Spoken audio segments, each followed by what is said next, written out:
Lakshmi Srinivasa jewellers ప్రథమ వార్షికోత్సవ offer 5 గ్రాముల పైన బంగారం కొంటే 6 నుంచి 11% తరకు తగ్గింపు మరియు నో మేకింగ్ చార్జెస్. ఇంకొక ప్రధాన పార్టీ తెలుగుదేశం పార్టీ. ఖమ్మం జిల్లాలో తెలుగుదేశం పార్టీ యొక్క ఓట్ బ్యాంక్ అయితే చాలా సుస్థిరంగానే ఉన్నట్టుగా చెప్పుకోవచ్చు. గత అసెంబ్లీ ఎన్నికలు మనం పరిశీలిస్తే గెలుపోవటంలో నిర్దేశించేటటువంటి స్థాయిలో కూడా ఆ పర్టికులర్ సామాజిక వర్గానికి, కమ్మ సామాజిక వర్గానికి, అలాగే తెలుగుదేశం పార్టీ కార్యకర్తలు కానీ అభిమానులు కానీ చాలా ఓట్లు ఉన్నాయి. అయితే గత ఎన్నికల్లో, అసెంబ్లీ ఎన్నికల్లో తెలుగుదేశం పార్టీ పోటీ చేయకుండా వేరే పార్టీలకు సపోర్ట్ చేసిన సిచ్యువేషన్ చూసాము. అయితే దానికి భిన్నంగా ఏమైనా ఈ పార్లమెంట్ ఎన్నికల్లో తెలుగుదేశం పార్టీ వైఖరి ఉండబోతుందా? వారు కూడా ఎన్నికల్లో పాల్గొనబోతున్నారా? లేకపోతే వారి యొక్క వైఖరిపై మీ అంచనాలు, మీ విశ్లేషణ? ఖమ్మంలో తెలుగుదేశం పార్టీ బలంగానే ఉంది. కేడర్ ఉన్న పార్టీ. ఏదైనా మీటింగ్ పెడితే ఒక 1000 మంది 2000 మంది స్వచ్ఛందంగా వచ్చే పార్టీ కేడర్ ఉన్నది. ముఖ్యంగా తెలుగుదేశం పార్టీలో ఆనాడు ఎన్టీ రామారావు గారు కానీ, చంద్రబాబు నాయుడు గారు కానీ పరిపాలనలో ఎస్సీ, ఎస్టీ, బీసీ, మైనార్టీస్కి బాగా ప్రాధాన్యత ఇచ్చారు. అదే విధంగా మహిళలకు బాగా ప్రాధాన్యత ఇచ్చారు. యువకులకు ఉద్యోగాలు ఇప్పించారు.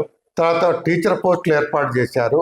ప్రభుత్వ ఉద్యోగుల్ని వాళ్ళకి సక్రమంగా జీతాలు అందేటట్టుగా వాళ్ళ సమస్యలు పరిష్కరించడంలో చంద్రబాబు నాయుడు గారి కృషి బాగా అమోఘంగా ఉండేది ఆ రోజుల్లో. ఆయన గారు ఉమ్మడి ఆంధ్రప్రదేశ్ లో ముఖ్యమంత్రిగా ఉన్నప్పుడు. అదే విధంగా అన్ని వర్గాల్లో ఇప్పటికి కూడా తెలుగుదేశం పార్టీ పోటీ చేస్తే బాగుంటది అనేటువంటి అభిప్రాయం ఈ రాష్ట్రంలో ఉన్నమాట వాస్తవం. ఈ రాష్ట్రంలో ఉన్న 17 నియోజకవర్గాల్లో ఏ పార్టీతో ఎలియన్స్ ఉంటది అనేది ఇంకా తేలలేదు. చంద్రబాబు నాయుడు గారి నిర్ణయం మీదనే ఆధారపడి. అదే విధంగా రాష్ట్ర కమిటీ నిర్ణయం, రాష్ట్ర కమిటీలో ఉన్నటువంటి మెజారిటీ సభ్యులు ఆ రాష్ట్ర కమిటీ నిర్ణయం మేరకు దాని మీద ఫైనల్ గా నిర్ణయం తీసుకునేది పోటీ చేయాలా వద్దా అనేటట్టు నిర్ణయించేది తెలుగుదేశం పార్టీ జాతీయ అధ్యక్షులు నారా చంద్రబాబు నాయుడు గారు తీసుకుంటారు. దాని మీదనే ఎక్కడ ఎవరు పోటీ చేస్తారో అభ్యర్థులు అనేది కూడా ఆయన గారే నిర్ణయిస్తారు. ఆ నిర్ణయం మీదకే పోటీ అనేటువంటిది ఉంటుంది. ప్రస్తుతం అయితే ఆంధ్రప్రదేశ్ లో బీజేపీ, జనసేన, తెలుగుదేశం కలిసి పోటీ చేస్తున్నాయి. మరి అది ఏ విధంగా బాబు గారు తెలంగాణలో ఎట్లా నిర్ణయం తీసుకుంటారనేది, అసలు పోటీ చేస్తారా, పోటీ చేస్తుంటే ఏ రాజకీయ పార్టీలతో కలిసి పోటీ చేస్తారు, లేకపోతే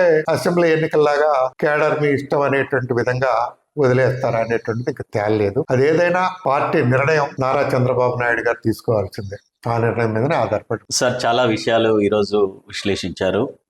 మీ అమోఘమైన విశ్లేషణలు మాతో పంచుకున్నందుకు, సుమన్ టీవీ ప్రేక్షకులతో పంచుకున్నందుకు వారి తరపున, సుమన్ టీవీ యాజమాన్యం తరపున మీకు ధన్యవాదాలు.